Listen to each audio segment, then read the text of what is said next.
Hoy nos atienden sin cita previa el dermatólogo José Miguel Gómez y la gastroenteróloga Paola Quintas.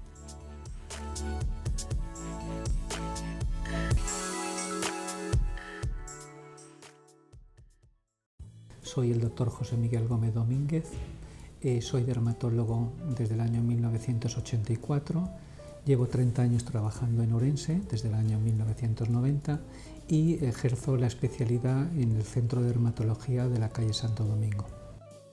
¿Cómo cuidar nuestra piel? Eso es una pregunta muy importante porque cada uno tenemos un tipo de piel. Sobre todo nos referimos al tipo de piel en cuanto a la reacción a la exposición al sol.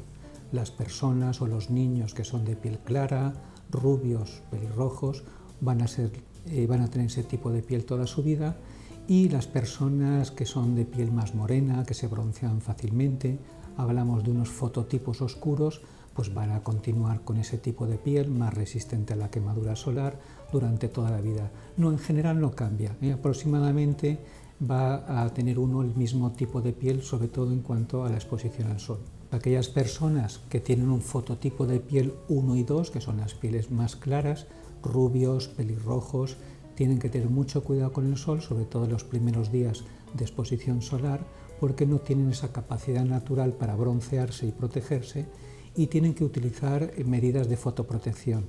Utilizar un fotoprotector con un factor de protección mínimo de factor 30, mejor si es de factor 50, repetirlo cada 2 horas, especialmente cuando hay deporte, sudoración, baño, roce, frotamiento, juegos, deporte y otras medidas de protección como puede ser una sombrilla, estar a la sombra, una gorra y por supuesto ropa, camisetas, para proteger las zonas más expuestas. Cáncer de piel, diagnóstico y factores de riesgo. Hay factores que no son conocidos. El principal y prácticamente el único factor conocido en el cáncer de piel es la exposición al sol. Es mucho más frecuente en personas de piel clara y que se han expuesto mucho al sol. Y tenemos dos grandes tipos de cáncer de piel. El cáncer melanoma, que es el que más conoce la gente porque es un tumor bastante agresivo. Es bastante raro, de cada 100 cánceres de piel, un 5% nada más va a ser melanoma. Y ese se reconoce, los signos de alarma, cuando hacemos campañas de melanoma, recalcamos tres características, 3 datos. Primero, normalmente son lesiones nuevas que han aparecido en los últimos meses o en los últimos años o que han cambiado de forma llamativa. En segundo lugar, suelen ser de color negro, negro oscuro, negro alquitrán, negro pizarra, totalmente o por lo menos en parte de la mancha. Y un último dato muy característico, el tercero, es que tienen los bordes irregulares. Eso significa que tienen entrantes, salientes, que no son redondos ni ovalados, sino que muestran escotaduras, como si fuera el contorno de una isla o de una península. ¿Cómo saber si una mancha en la piel es maligna? Cualquier persona que note la aparición de una mancha nueva, que sea negra y que tenga los bordes irregulares, tiene que consultar con su médico. Luego muchas veces los signos de alarma simplemente es un toque de atención, luego vas al médico o al dermatólogo y aquella lesión que en principio parecía maligna, pues luego no es nada.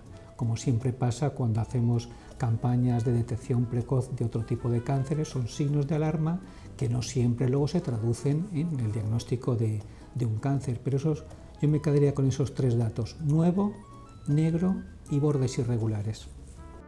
Sudo mucho y me dan picores, además los insectos se ceban conmigo. ¿Por qué? El aumento de sudoración recibe el nombre técnico de hiperhidrosis y pueden ser localizadas, es decir, en una parte del cuerpo como las axilas, las palmas de las manos, las plantas de los pies, o pueden ser generalizadas. Cuando son generalizadas, pues sí, siempre se ha dicho tradicionalmente que aquellas personas que por el olor corporal o porque tengan más sudoración, pues en teoría podrían atraer más a los insectos y recibir o sufrir o padecer más picaduras de insecto.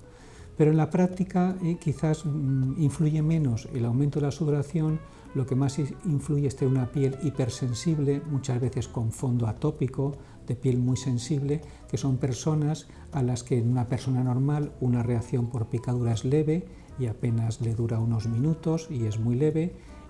Las personas con fondo atópico o piel sensible, como ocurre muchas veces en los niños, desarrollan reacciones exageradas, locales, por picadura. Ese también es una manifestación, es un segundo dato que hace pensar en una dermatitis atópica. La dermatitis atópica en los niños, en los adultos o en las personas mayores empeoran con la sudoración. De hecho, unas zonas muy típicas, muy características de afectación de la dermatitis atópica son las flexuras, las dobleces, los grandes pliegues, y sí puede influir en esos casos que la sudoración empeore una dermatitis atópica o un prurito de origen atópico. Tengo bastante acné, ¿cómo puedo mejorarlo? Lo más importante, en lo que insistimos mucho los dermatólogos, es ver el tipo de acné. Si es un acné leve, se controla solo con tratamientos locales, con tratamientos tópicos, como pueden ser antibióticos en forma de lociones, productos secantes, y con eso es suficiente. Ya para acnés más intensos tenemos 3 tipos de tratamiento. En las mujeres muchas veces ayuda a mejorar un acné tratamientos hormonales, algún tipo de anticonceptivo. Tenemos antibióticos a dosis muy bajitas, pero tratamiento prolongado, varios meses, y en casos muy intensos, desde el año 84 que se comercializó en España, tenemos el tratamiento con isotretinoína oral, que es el Roacutan, que es muy eficaz. Cuando son acnés muy intensos, grado 3, grado 4, con nódulos, con bultos y con riesgo de cicatriz, normalmente ya pasamos directamente a la isotretinoína, al Roacutan, precisamente para intentar evitar las marcas que aparecen en la piel y duran muchos años por los acnés intensos.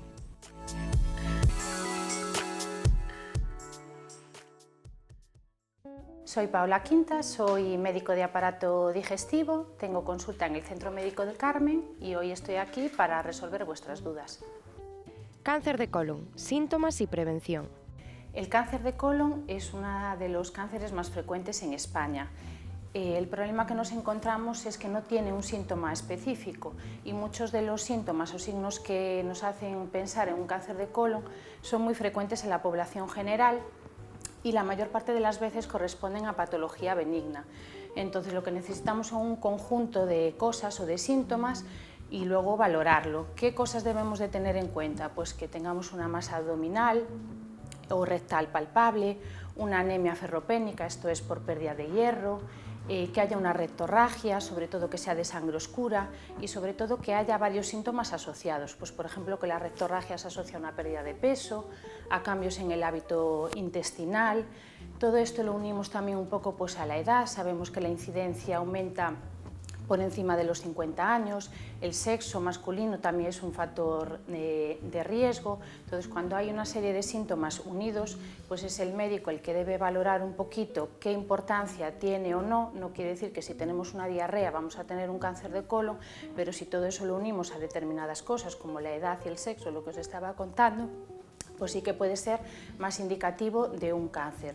¿Cómo lo podemos prevenir? Pues con hábitos de vida saludables, haciendo ejercicio, llevando una dieta sana, comer con poquitas grasas, la ingesta de fibra y a partir de los 50 años, desde hace unos años, tenemos a nuestra disposición el cribado del cáncer de colon, que se hace con una determinación de sangre oculta en heces, como os decía, a partir de los 50 años. ¿De qué es la hinchazón y cómo aliviarla?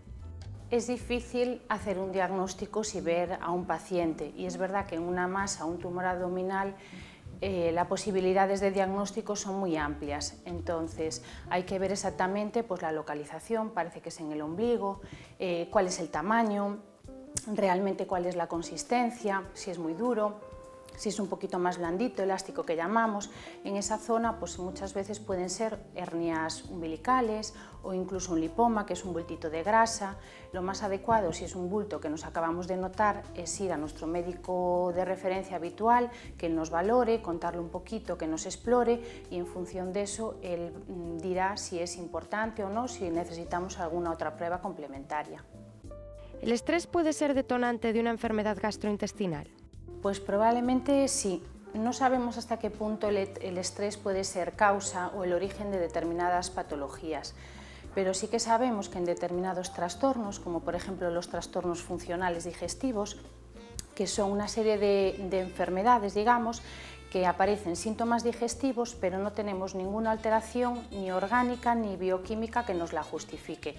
Son, por así decirlo, trastornos de sensibilidad o de funcionamiento del aparato digestivo, como por ejemplo el colon irritable, que es un poco el más conocido en la población. Sí que se ha visto que en este tipo de enfermedades el estrés, los pacientes que tienen este tipo de problemas, en situaciones de estrés empeora los síntomas que ya tenían previamente o incluso aparecen de nuevo.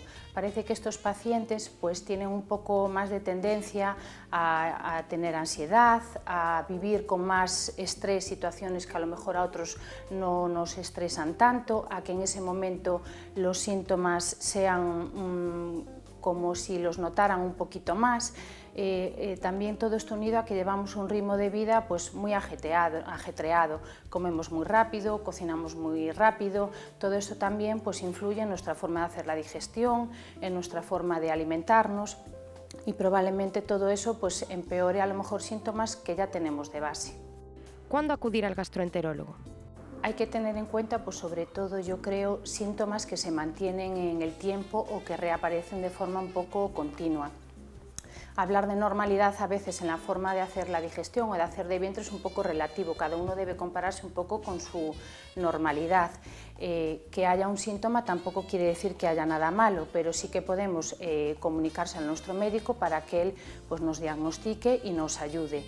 ¿Qué cosas podemos un poco tener en cuenta?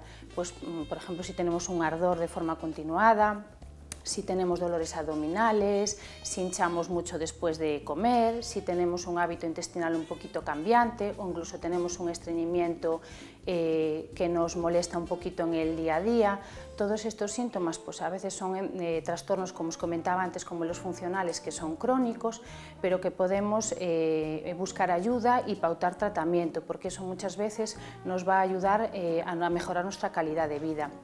Hay otros síntomas que a lo mejor son un poquito más llamativos y que sí que requerirían a lo mejor una consulta más temprana, pues la pérdida de peso, la pérdida de apetito, que haya náuseas o vómitos, todos un poco los cambios más bruscos en nuestros síntomas, a lo mejor un poco más diarios, que eso sí que necesitarían a lo mejor una consulta más rápida, pues una diarrea que se mantiene y no teníamos, cosillas así que a lo mejor nos pueden llamar un poquito más la atención.